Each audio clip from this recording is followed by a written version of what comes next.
eerste dinge eerste. Dis die titel van ons boodskap vandag. En vir die wat vandag hier is, en die wat die moeite gaan doen om hierdie YouTube video te kyk vandag, of wanneer jy dit ook al kyk, gee ek vandag die sleutel tot alles in God, deur Jesus Christus. Ek gee vandag vir julle die beginsel van eerstes. As jy hierdie beginsel eindtyd nastreef en uitleef, sal jy geseënd wees in hierdie lewe en in die volgende lewe. Ek gaan vandag my bes doen om vir julle al die fasette van hierdie beginsel deur te gee. En ons begin sommer by Matteus 6 vers 33. Maar soek eers die koninkryk van God en sy geregtigheid, en al hierdie dinge sal bygevoeg word. Hierdie ene moet ons uit ons koppe uitken nou al. Soek eers die geregtigheid van God. Wat beteken dit vir ons? Weet ons moet hier begin. Hierdie tipe boodskap moet ons hier begin, want ons is net mense en ons hou daarvan as daar vir ons bygevoeg word. Ons wil altyd moet bygevoeg word, maar hier sit ons nou 'n bietjie 'n opdrag hier voor dit. Soek eers die koninkryk van God. Maar ek hoop na vandag gaan ons houding rondom gee so 'n bietjie verander, sodat ons dit nie uit ons, kom ons doen met selfsugtige oë uitsien nie, maar uit God se oë uit kan sien, wat beteken gee vir hom, en wat beteken eerstes, en hierdie beginsel van eerstes, wat beteken dit vir God? So soek eerste die koninkryk van God. Soek eerste na God se wil. Ons gee te veel kere in ons lewe tiende en offerande en selfs first fruit met die verkeerde houding. Ons gee met ons eie agenda. Want ons gee om iets daaruit te kry, want dit is die wêreld waarin ons leef. As jy iets wil hê, gaan jy iets daarvoor moet doen. Jy gaan iets moet gee om iets te kry, maar hierdie konsep werk nie heeltemal so nie. Hoewel dit uiteindelik die materiële beginsel is agter dit, is daar iets wat dieper as dit is. Te veel kere wil ek my eie wil hê deur te gee. En dan baie kere dan is God nie my eerste nie, want my begeerte en my behoefte is groter as wat ek God sien op daai oomblik.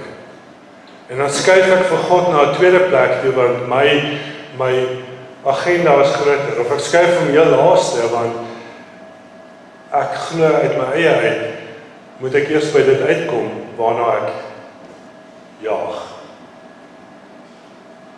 Doelloos jaag. Maar Jesus sê, as jy jouself en jou planne eerste sit, het jy dieselfde gees of houding as die duiwel homself. In Lukas is Jesus en die disippels op pad Jerusalem toe, en hulle kom by 'n dorp van die Samaritane aan, maar die Samaritane wou hulle nie ontvang nie. Nou die Jode en die Samaritane in daai tyd het hulle maar hulle verskille gehad en hulle was nie vriende gewees nie. So in Lukas 9 vers 54 lees ons, en toe sy disippels Jakobus en Johannes dit sien, sê hulle, Here, wil U hê ons moet sê dat vuur van die hemel afdaal en hulle verteer, soos Elia ook gedoen het.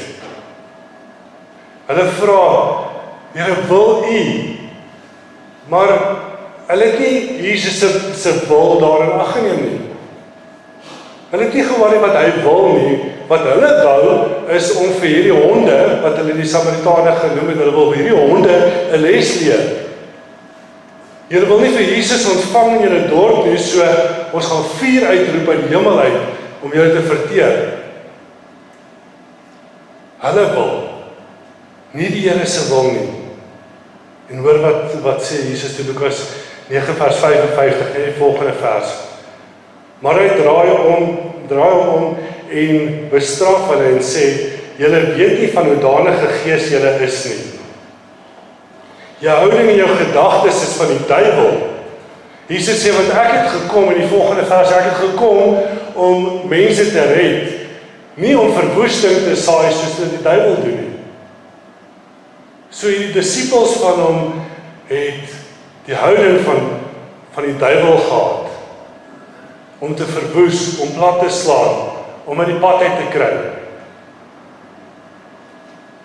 As ons nie God se wil soek nie, en ons hou nie in die eerste posisie, in die eerste plek in ons lewe nie, is daar gevolge. Lucifer het God beslis nie eerste gestel nie. Hy sy eie agenda gekry, hy wou sy eie wil gehad het.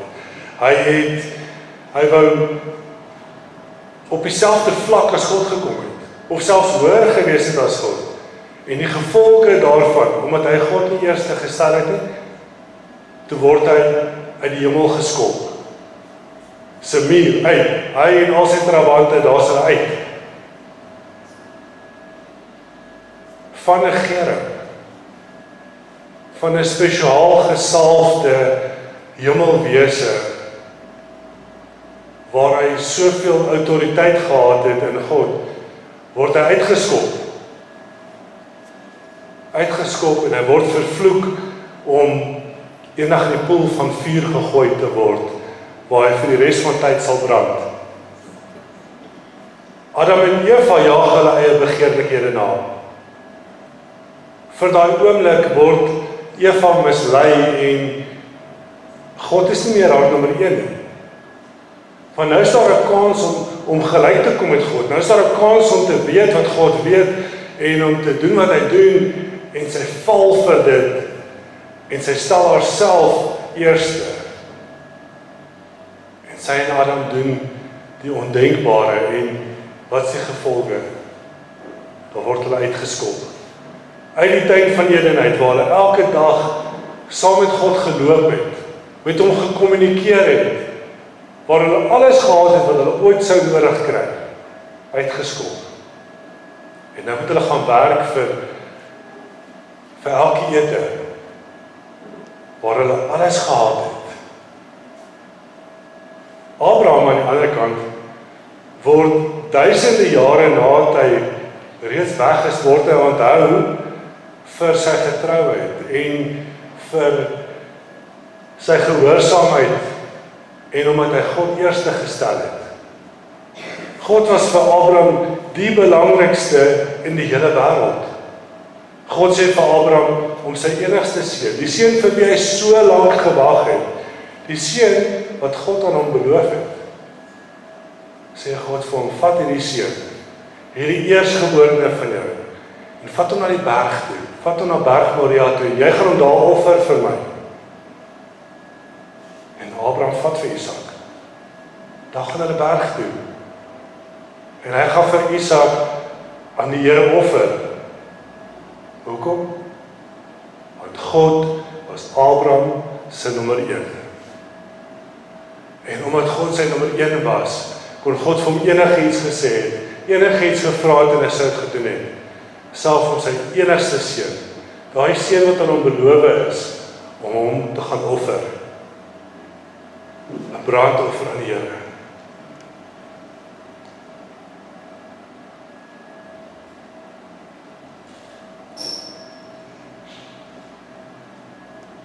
God was altyd Abraham se nommer 1.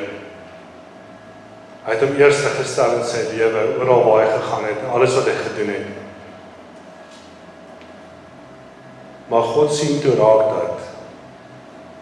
dat Abraham hom regtig as nommer 1 het in sy lewe. En ons almal ken die storie in Genesis 22 vers 12. En die engel van die Here sê, moenie jou hand na die seun uitsteek nie en doen hom niks nie. Want nou weet ek dat jy God vrees. Nou weet ek dat God jou nommer 1 is.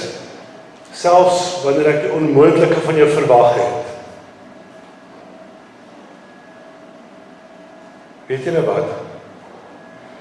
Slegs wanneer jy God eerste stel in jou lewe. Ek praat van regtig, eerste. Jy dink eers aan hom, jy doen eerste vir hom, jy leef vir hom. Maak nie saak wat nie, hy is eerste in jou lewe. Selfs dan, slegs dan, kan hy voorsien alles wat hy beloof het. Want as hy nie jou nommer 1 is nie, gaan jy nie glo dat hy vir jou gaan doen wat hy beloof het nie. Wil jy oormatige voorsiening hê? Maak God nommer 1 in jou lewe. Wil jy dan met vir jou deure oopgemaak word wat niemand gedink het oopgemaak kan word nie? Maak God nommer 1 in jou lewe. Wil jy hê God met jou werk vir jou skuif? Maak hom die eerste plek in jou lewe. Maak God nommer 1 in jou lewe en sien hoe verander hy hierdie aarde vir jou in die paradys. Weet ons ken dit nie. Ons weet nie wat dit is nie, ons kan dit nie ervaar nie, want ons het nie vir God as die eerste een in ons lewens nie. Daar's altyd iets anderste wat ons jaag, daar's altyd iets anderste waarin ons bietjie meer tyd spandeer, wat ons meer geniet, wat ons meer wil doen, wat ons meer in betrokke wil wees. En God is net nie altyd eerste in ons lewens nie.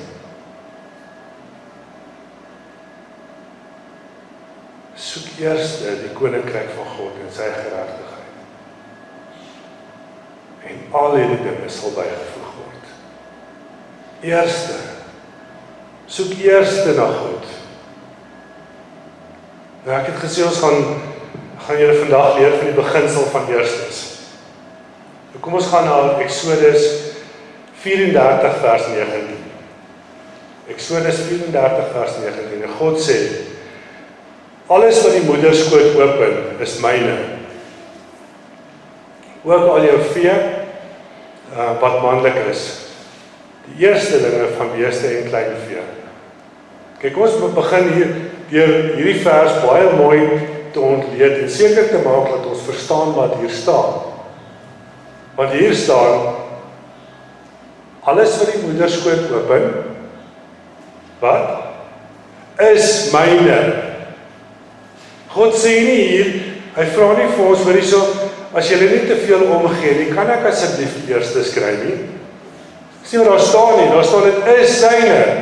God sê dit is syne, klaar, einde van die storie, dit is nie debatteerbaar of enigiets nie, dit is syne. Maar weer eens gee God vir ons die voorbeeld hier. Hy los ons nie en verwag van ons iets wat hy nie self kan doen nie. En in sy getrouheid wys hy vir ons dat hy onder hierdie selfde reëls kan werk. En hy gee toe sy eersgeborene, sy enigste seun, gee hy vir ons as 'n offer, as 'n lam wat vir ons moet sterf vir ons sonde. Weet julle, die Bybel is verskriklik interessant. As jy die Bybel verstaan en jy weet hoe om die Bybel te lees, is dit so interessant om dinge hier raak te sien. Een van die groot goed is hoe die Ou Testament en alles wat in die Ou Testament staan, wys die heeltyd na Jesus. Alles wat in die Ou Testament gebeur, wys wat van Jesus doen. Wys wat vir ons gedoen word. Wys wie Jesus is. Hoe gaan ons hom herken wanneer hy kom? Kyk wat gebeur in Exodus 34 vers 20. Net die volgende vers wat ons gelees het, van wat ons gelees het. Maar die eersteling van 'n esel moet jy met 'n lam loskoop. En as jy dit nie loskoop nie, moet jy sy nek breek. Het jy dit al raak gelees? Maar hoekom kan die eersteling van die esel nie net geoffer word nie? Nou moet 'n onskuldige lam die prys betaal, sodat hierdie eersteling van die esel kan leef. wat sy nek nie gebreek moet word nie. Jy sien, die esel kan nie geoffer word nie, want 'n esel is die teken, die simbool van hardkoppigheid en van rebellie. Want as 'n esel staan, dan staan hy. En as hy loop, dan loop hy net waar hy wil, jy kan die ding nie beheer nie. En, het julle al gehoor, man? Ek gaan nou nie so probeer maak nie, julle.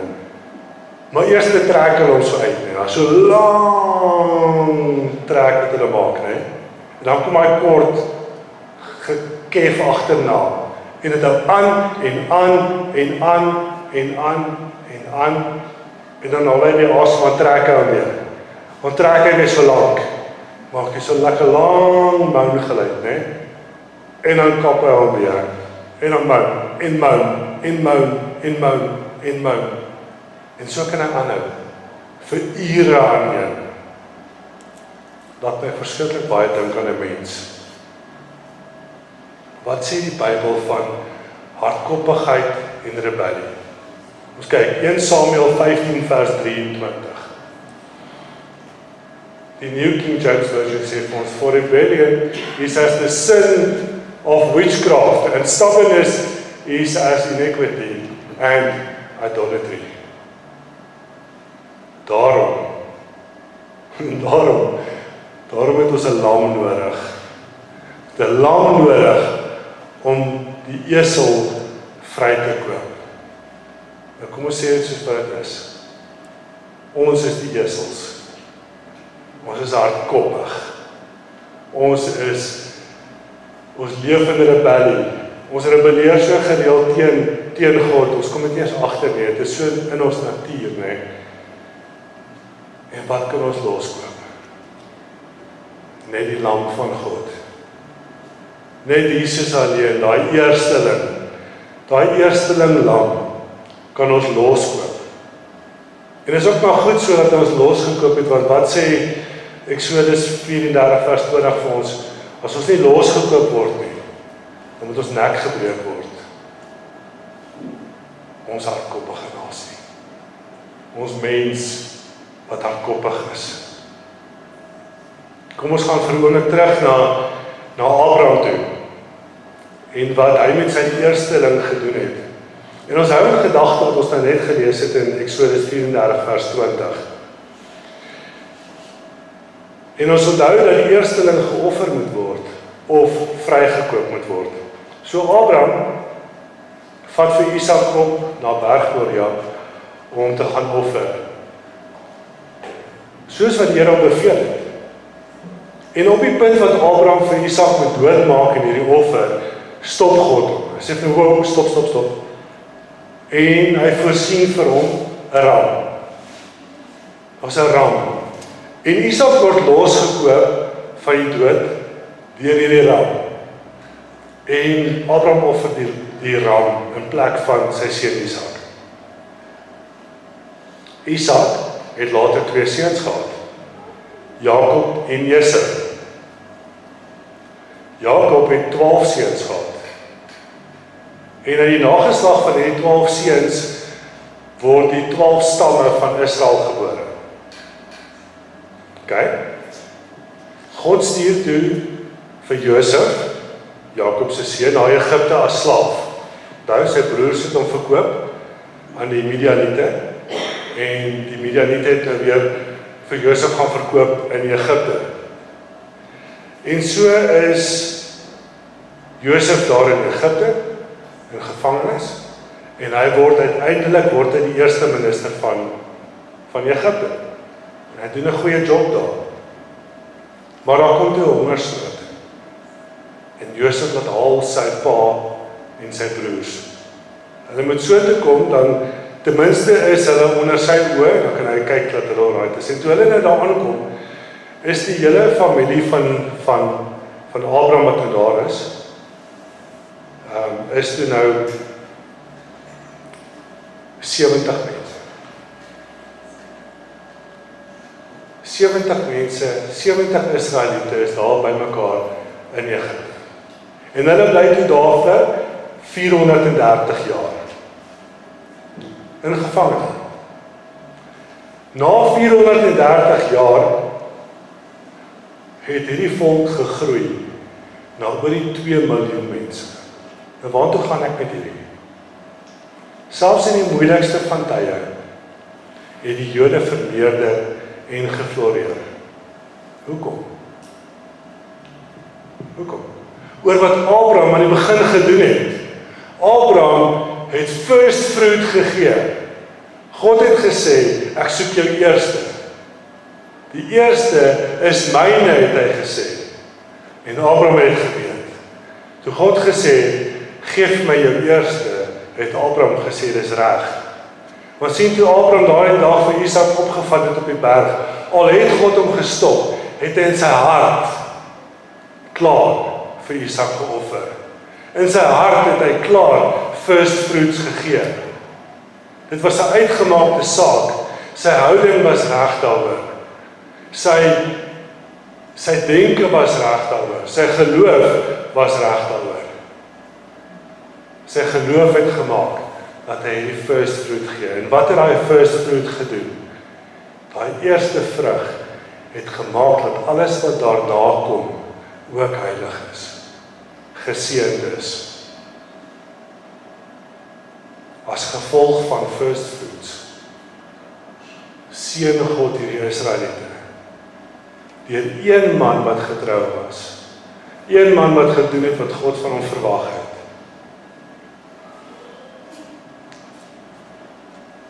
Wat jy met die eerstes doen, bepaal wat met die res gaan gebeur, wat nog moet kom.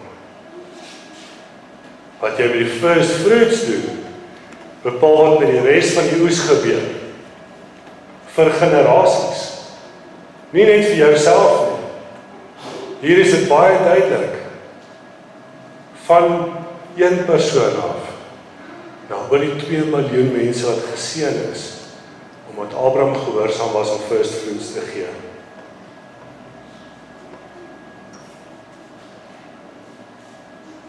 As jy wil seker maak dat jou nageslag geseënd gaan wees, en dat hulle selfs onder verdrukking, soos wat ons die Israeliete in Egipte gesien het, dat hulle onder in verdrukking geleef het, as jy wil seker maak dat hulle nog steeds gaan floreer, ten spyte van wat rondom hulle gebeur, dan kan ons vandag 'n verskil maak.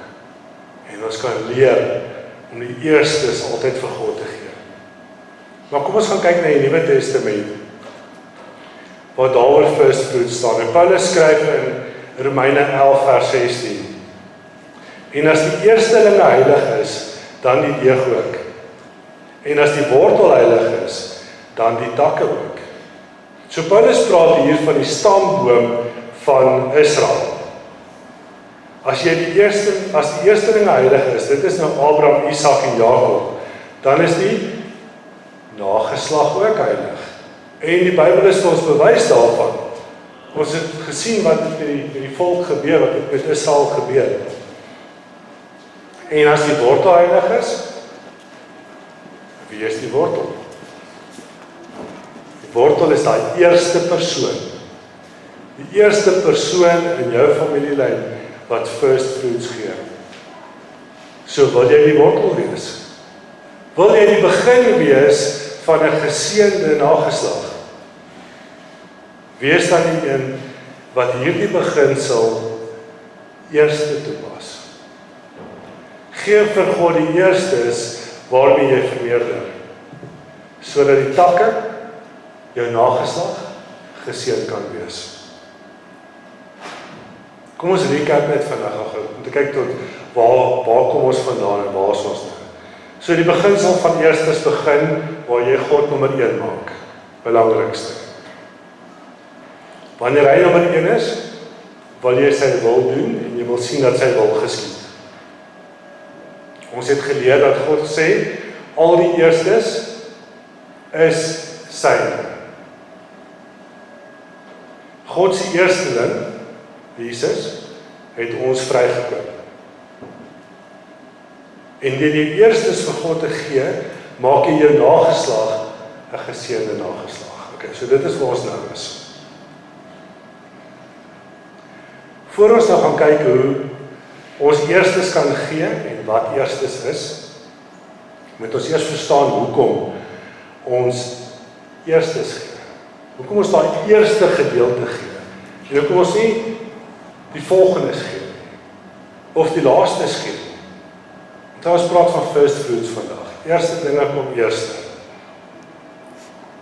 En iemand het eendag gesê, wanneer jy die eerste dinge eerste plaas, dan kom die tweede goed vanself. Net 'n gedagte. Die verhaal van Kain en Abel wys, dit vir my seker die heel beste oor wat first fruits is en hoekom dit daar is en hoe dit werk. Kom ons lees saam uit Genesis 4. Net 3 verse, net van vers 3 tot vers 5. En na verloop van tyd het Kain van die vrugte van die land aan die Here 'n offer gebring. En Abel het ook van die eerstgeborenes van sy kleinvee gebring, naamlik van hulle vet. En die Here het Abel en sy offer genadig aangesien, maar Kain en sy offer nie aangesien nie. Lees net tot daar. First fruit offer is nie net omdat God gesê die eerste is syne nie. Maar first fruit offer is ook 'n geloofsoffer. Abel het van die eerstgeborenes van sy kleinvee hy gevat en geoffer vir God. Hoekom? Om vir God te wys dat hy hom vertrou vir alles wat nog gaan kom. Hy het geen waarborg gehad dat daar nog lammers gaan kom nie. Hy het geen waarborg gehad dat daar 'n voorsiening gaan wees vir die toekoms nie. Vir al wat hy geweet het, kon hierdie eerstgeborenes van hierdie kleinvee van hom die laastes gewees het vir daardie seisoen. Want dis nie in sy hande nie. Dis die natuur. En die Israeliete was boere, hulle het verstaan hoe werk boerdery, hulle verstaan dat daar 'n misoes kan wees. Hulle verstaan dat die vroulike diere deur 'n seisoen kan gaan met hulle geen kinders kry nie. So hierdie boerdery kan stil staan vir 'n jaar, of 2, of 10.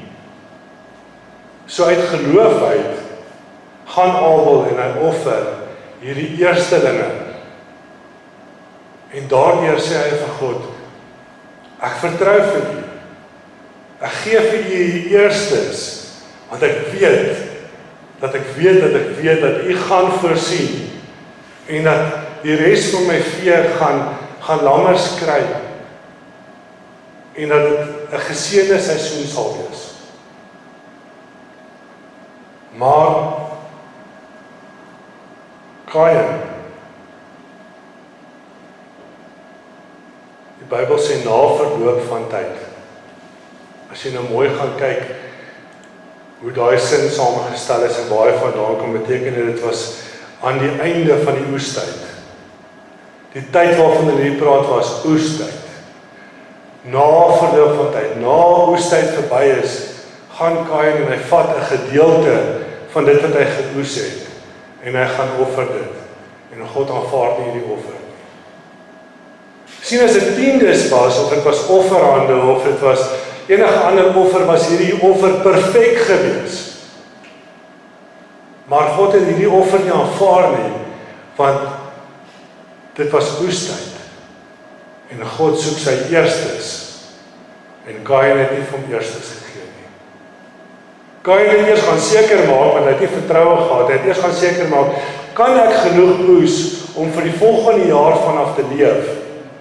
En toe hy seker is, yes, ek het genoeg, toe vat hy 'n gedeelte daarvan en hy gaan offer dit aan die Here. Nie wat God wou gehad het nie. God soek sy eerstes. Wat is dan ons eerstes in hierdie moderne tyd waarin ons leef? Kom ons begin by tyd. Ons begin by tyd. Vandag, Sondag, is die eerste dag van die week. Wat doen ons op die eerste dag van die week? Ons kom as 'n familie bymekaar en ons aanbid ons God. Ons gee vir hom al die eer. Ons offer hierdie tyd aan hom. Dis 'n offer. Jy kon iets anders te gedoen het vandag. Dis 'n baie lekker dag daar buite. Ons het gekies. Ons het gekies om hierdie offer van tyd, hierdie eerste oomblikke van hierdie nuwe week het ons kom offer aan God. En wat doen hy met hierdie offer? Hy seën die res van die week. Dis wat hy doen. OK. Ons bly by tyd. Môreoggend, wanneer jy opstaan, wat doen jy? Snoes, jaag, stort. Daar's nie genoeg tyd vir stort nie. Vee net gesig af, hardloop by die huis uit, gaan werk toe, die hele dag is chaos. Koop daardie tyd uit. Wanneer jy wakker word, spring in die stort. Kry jouself netjies vir God. Gaan in jou kamer in, raak stil vir hom. Lees jou Bybel. Spandeer tyd in gebed. Offer daardie eerste uur van die nuwe dag aan hom. En wat gebeur met die res van die dag? Die res van die dag is kalm en geseënd. En dan gaan uitdagings kom, glo vir my. Maar dan is jy klaar in die regte stemming. Jy het aangesluit by Heilige Gees daardie oggend. Jy het jou offer gebring van tyd. En die res van die dag kan jy hanteer met die krag van God. Wat doen jy vanaand as jy gaan slaap? Ons kan dit baie kleiner opbreek ook, maar kom ons breek dit net tot hier toe op. Voordat jy gaan slaap. Daai eerste rukkie. Spandeer tyd saam met God. Recap oor wat die dag gebeur het. Sê vir hom dankie vir sy leiding, vir sy voorsiening. Deel met hom jou planne. Offer daai klein bietjie tyd op. En wat gebeur vanaand? Dan slaap jy rustig. En jy is beskerm. As jy daai eerstes gee, daai eerstes wat in elk geval God se is. As jy daai eerstes gee, dan maak hy alles daarna vir jou reg.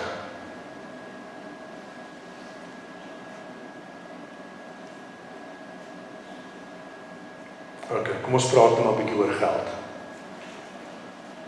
Ek het nou lank genoeg uitgestel, maar ons moet daaraan raak. As ons geld nie reg bestuur nie, dan bestuur geld ons. As jy nie geld manage nie, dan manage geld ons. As geld vir jou belangrik raak, dan raak dit jou God. Wat is eerstes? Eerstes is nie jou tiende nie. Dis nie daai gedeelte van jou salaris wat jy elke maand na die huis van die Here toe bring nie. Eerstes is wanneer jy gegroei het. Eerstes is wanneer wanneer jy verhoging gekry het. Kom ons sê jy het altyd R10,000 gekry. Dat jy verhoging gekry het, jy het R500 verhoging gekry. Daai eerste keer wanneer jy R500 meer het as wat jy laas maand gehad het, daai R500 is eerstes. Daai eerstes het die Jode na die hoëpriester toe gebring. En dan het hy dit gevat. En dit was 'n wave offering. Die ander naam daarvoor was 'n wave offering, 'n waai offer. So dan die priester, die hoëpriester het hierdie offer gevat en hy het dit voor die Here gewaai. En vir die Here gewys. Here, kyk hierso. Jou kind het hierdie gebring vir jou. Aanvaar asseblief hom en sy offer. Dis wat hy gedoen het. Dit was 'n wave offering. Dit was eerstes. Die hoëpriester het die eerstes gevat voor die Here gewaai. Wanneer jy 'n nuwe produk maak, as jy 'n besigheid het, daai eerstes wat verkoop, daai wins bring jy na die Here toe. Hierdie is my eerstes. My eerstes van hierdie nuwe produk. Wanneer jy begin werk, en ek wens ek het hierdie geweet voor ek begin werk die eerste keer, daai eerste salaris. Jy weet nog nie wat dit is om salaris te kry nie. So gee dit vir die Here.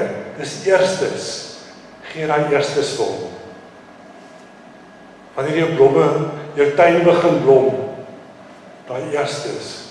Hoekom pluk jy nie daai eerstes en bring dit na die Here toe nie? Groente. Wie het groentetuine?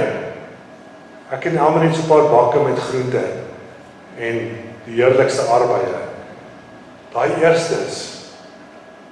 Pluk dit. Vat dit na die Here. Hoe vat jy dit na die Here? Hoe vat jy groente na die Here? Daar's genoeg mense daar buite wat honger is. Vat dit na hulle toe. Offer dit daar. Sê Here, hier's my eerstes. Hier's my eerste groente uit my groentetuin hierdie jaar. Ek vat dit en ek offer dit aan U. En wat doen hy daarmee? Hy seën die res wat kom. Wys vir God dat hy eerste is, deur hom te aanbid met jou eerstes. Ek wil hê ons moet vandag, as jy vandag gereed is om jou first fruits te bring, dan gaan ons nou opstaan en ons gaan dit vorentoe bring, ons gaan na ons swart pot toe bring en ons gaan dit in die swart pot plaas. Bring jou tiende, as jy jou tiende gebring het vandag, bring dit in aanbidding na die Here toe, weet jy, bring dit vir hom. As jy net 'n offer wil bring, dan bring jy die offer na die Here toe. Ons het koeverte, ek gaan vir jou 'n oomblik gee, maar jy het 'n paar koeverte, as jy graag jou first fruits in die koevert wil sit, jy wil dit na die Here bring, dan bring ons vandag ons first fruits na die Here toe. As jy vandag nog nie gereed is om dit te bring nie, praat met die Here.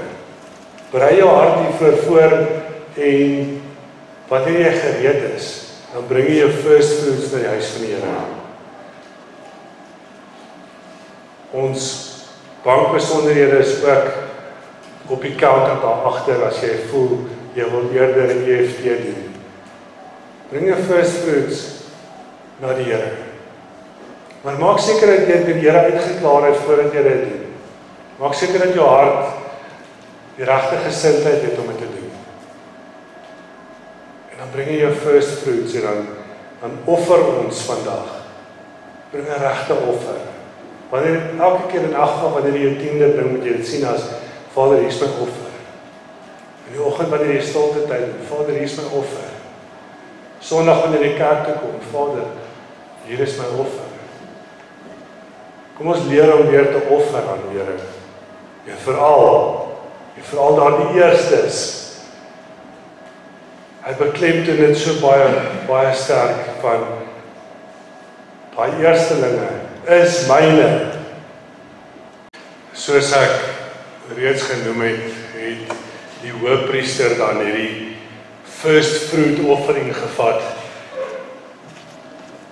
En ek sien myself glad nie as 'n hoëpriester nie, want Jesus Christus is ons hoëpriester. Maar ek staan vandag in die posisie as hoëpriester en ek vat hierdie offer wat julle gebring het en ons bid saam. Hemelse Vader, ons kom na U in Jesus naam. Vader, ons het hierdie offer aan U.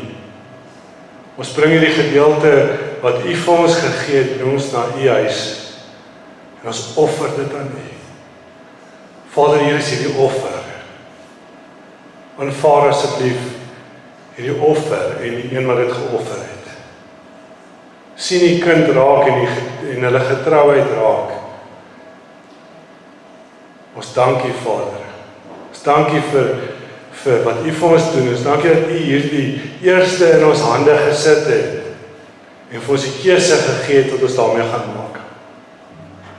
Ons baai hierdie offer voor U vandag, soos wat die hoëpriesters dit gedoen het. En ons vertrou dat U ons en ons offer aanvaar, omdat ons dit met die regte gesindheid doen. Ons aanbid U, my Vader. Ons aanbid U. U wat ons eerste lief gehad het. So lief gehad het, dat U U eerstgeborene vir hierdie klomp esels kom gee het. En ons erken vandag dat dit nie vir u seun was nie. Dan het ons dit verdien dat ons nek gebreek kan word. Want ons kan nooit heilig wees soos wat u heilig is nie. Ons kan daarna streef. Ons kan werk om daarby uit te kom en ons kan die Heilige Gees vertrou om ons te ondersteun, om so heilig as moontlik te leef. Maar ons bly net esels. Ons bly net mense, hardkoppig. Maar dankie Vader, dankie dat u seun ons vrygekoop het en dat ons kan leef in volheid. Dankie my Vader. Hier is u offer en ons aanbid u. Ons bid dit in Jesus naam. Amen.